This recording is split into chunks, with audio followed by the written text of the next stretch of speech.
Welcome to our YouTube channel. Please like share and subscribe.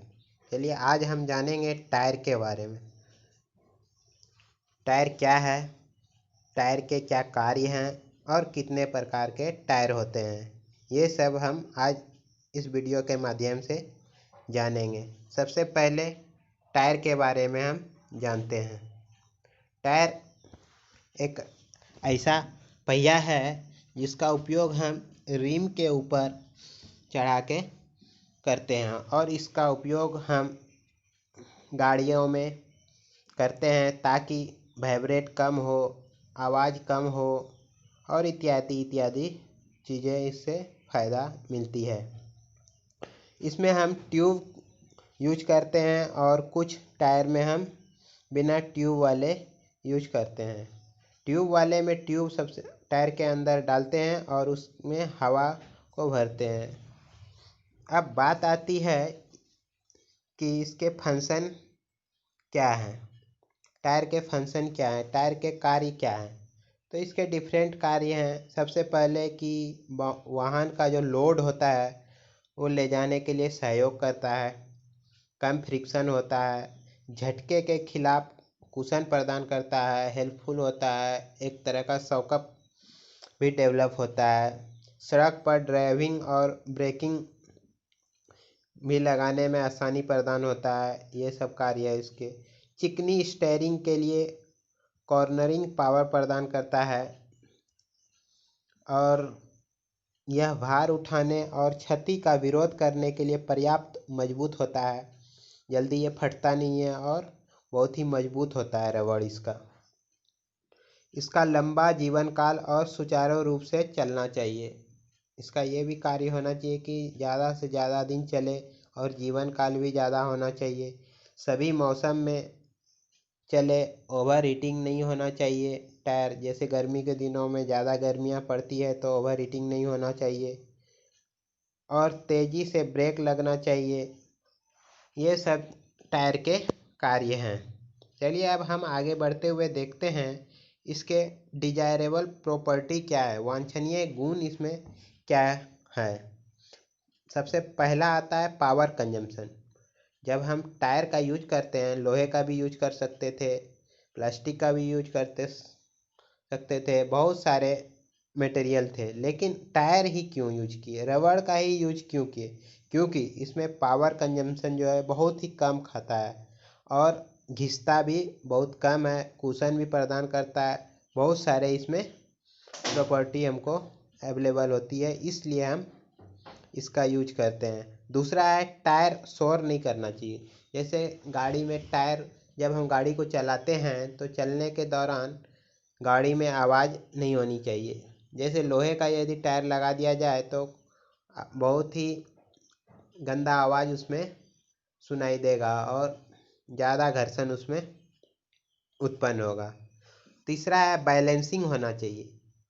गाड़ी जो है balancing होना चाहिए, एक तरफ ना भागे, इधर उधर भाग रहा है, जैसे हैंडल इधर उधर जा रहा है तो वो अनबैलेंसिंग हो जाता है। तो उसको बैलेंसिंग करने बना हुआ रहना चाहिए। इस प्रकार से इसको टायर को बनाना चाहिए। अब बात आती है आगे और इसके प्रॉपर्टीज हैं। इसमें है अगला पॉइंट, नॉन स्किडिंग। जब हम गाड़ी में ब्रेक लगाते हैं तो गाड़ी ससरना नहीं चाहिए, स्किड नहीं करना चाहिए, कम से कम स्किड करना चाहिए। जैसे मान लिया जाए लोहे का टायर उसमें लगा दिया जाए तो गाड़ी बहुत ही ज़्यादा स्किड करेगी। अब दूसरा पॉइंट है यूनिफॉर्म वियर। यूनिफॉर्म वियर होता है जैसे कि गाड़ी हम चलाते हैं तो एक समान टायर घिसना चाहिए, ना कि कहीं ज़्यादा घिस गया कहीं कम घिस गया तो वो टायर जो है अच्छे से वर्क नहीं करेगा, इफ़िशियंसी हमें उतना नहीं मिल पाएगी और ऊंचा गड्ढा हमें महसूस होने लगेगा। अब अगला पॉइंट है लोड की देखभाल। जैसे टायर, कोई भी टायर है तो लोड के हिसाब से बनाया जाता है। जैसे मान लिया जाए 1 टन कोई भी सामान है, उसको ढोने के लिए, वजन को ढोने के लिए बनाया गया है टायर। अब उस पर हम 2 टन का वेट डाल दे तो वो बराबर वर्क नहीं कर पाएगा। इसलिए हमेशा लोड का ध्यान रखते हुए टायर का निर्माण करना चाहिए। अब है कुशनिंग। कुशनिंग भी बहुत ही आवश्यक है। कुशनिंग टायर को सड़क की सतह पर स्थापित रखता है और एक प्रकार से सस्पेंशन का काम भी करता है। अब आगे है टायरों का वर्गीकरण। टायरों का वर्गीकरण जो है निर्माण के आधार पे किया जाता है और दूसरा है स्केलेटन के आधार पे। पहला है निर्माण के आधार पे पारंपरिक टायर है और दूसरा है ट्यूबलेस टायर। पारंपरिक टायर को हम जनरल टायर भी कह सकते हैं जिसमें ट्यूब लगा हुआ होता है, जिसे हम ट्यूब टायर भी कहते हैं, और दूसरा है ट्यूबलेस टायर। और स्केलेटन के आधार पे जो टायर होते हैं वो है cross ply tyre, radial ply tyre, belt bias tyre. अब हम डायग्राम देख सकते हैं टायर के कि ट्यूबलेस टायर किस प्रकार का है और ट्यूब टायर किस प्रकार का होता है। आप देख सकते हैं दाएं तरफ ट्यूब टायर जहाँ पे लिखा हुआ है उसमें अंदर में ट्यूब लगा हुआ है और ट्यूबलेस टायर मोटा होता है। ट्यूबलेस टायर ज़्यादा चलता है as compare to tubeless tyre. क्योंकि इसमें जो है जब ज़्यादा घिस जाता है ट्यूबलेस टायर, वो ज़्यादा से ज़्यादा किल जाने के बाद वो हमें बराबर वर्क नहीं कर पाते हैं और उसमें घिसने लगता है। और दूसरा है ट्यूब टायर। इसमें ट्यूब नया देने के कारण ऊपर से ज़्यादा भी घिस जाता है तो पंक्चर बहुत कम होता है। और ट्यूबलेस टायर में जैसे ट्यूब टायर 50,000 किलोमीटर चलता है तो ट्यूबलेस टायर हमें 25,000 किलोमीटर ही चलेगी। अब आता है डायग्राम, आप देख सकते हैं tube tyre versus tubeless tyre का। ये साइड जो है राइट साइड ये ट्यूब वाला है और इधर साइड जो है इनर लाइनर लाल कलर का जो नहीं दर्शाया गया है ये है ट्यूबलेस टायर का।